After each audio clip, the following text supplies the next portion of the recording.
Hello everyone, welcome back to another Doctor Who review. This clearly is not my normal setup. I'm currently traveling because I have the film festival coming up for those who've been following the channel, but that does not mean I'm not going to talk about the finale, Empire of Death, and overall, I did like this episode. However, I think I liked it a lot on a poignancy level, but on a plot level, I did find some of it a little bit annoying, and I'll get into the details now. By the way, full spoilers. If you haven't watched it, go watch it, then come back. When the episode starts, we get some very Infinity War type people getting dusted.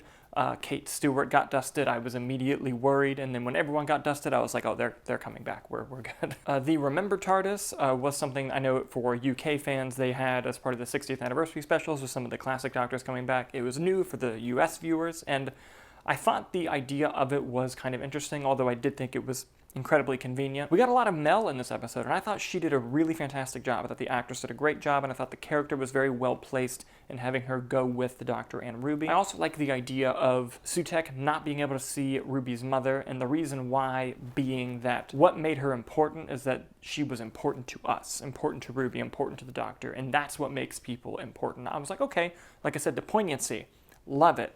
Was it a bit annoying with the fact that this big build-up to Sutekh was just like, oh, it was important to us, a little bit, but I also thought that Sutekh being attached to the TARDIS and like playing the long game, while interesting, it does make you go back and think, like, they were on Gallifrey at one point. Like, maybe he could have attacked there. But overall, I thought the design of Sutekh was really good. I thought, I love the conversation that the Doctor had with that one woman on the planet when she's slowly losing her memory and then fades away. I thought that was devastating. I like that Ruby's mother turned out to be nobody, like, related to Doctor Who canon. It was kind of what Rey in Star Wars was supposed to be, but even Russell T Davies commented on that himself. The one big mystery we didn't find out was, of course, Mrs. Flood, but it kind of visually looked like she was going to be with us at the Christmas special, which is written by Stephen Moffat, so maybe, or if she'll just be part of the Season 2 story, we'll have to see. I also thought something that was very poignant, but also kind of plot convenient, was the Doctor dragging Sutekh through the time vortex to kind of undo all of the death, basically giving life.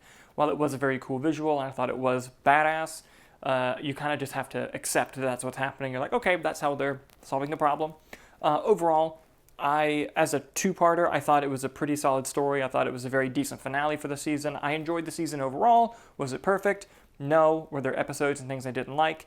Yes, but I overall thought that it was a nice return to form for Doctor Who, especially after the previous era, which I thought Jodie Whittaker was excellent, but I thought that Chris Chibnall, who's an excellent writer, just wasn't a very great fit for showrunning Doctor Who. I'm glad that Russell's back. I hope that Moffat can write some more episodes in the future. He is my favorite Doctor Who writer. But again, if we can get seasons that are as good or better than this, I think the show's in really good hands. And even if Disney decides they don't want to do it anymore, there's no way the BBC is going to stop doing it. So we will never not have Doctor Who, which is a great thing. But what did you guys think of Empire of Death? Please let me know in the comments below. Thank you guys so much for watching, and we'll see you on the next one.